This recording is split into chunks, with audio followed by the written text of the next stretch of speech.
আসসালামু আলাইকুম প্রিয় দর্শক ভাইয়েরা, আমরা মুসলমান, নামে মুসলমান।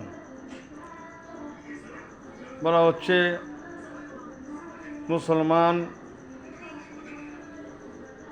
বলা একদিন না একদিন জান্নাতে যাবি, যা মানলাম একদিন জান্নাতে যাবি।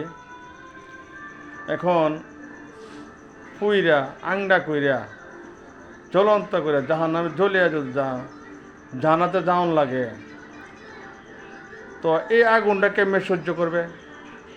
ধরেন একটা উদাহরণ দেখাই, লাকড়ি যে ফুইরা আংডা করি, আবার যদি লাকড়ি ভালা করি, সে পুরা সময় সে সময় কেমনে সহ্য করবেন?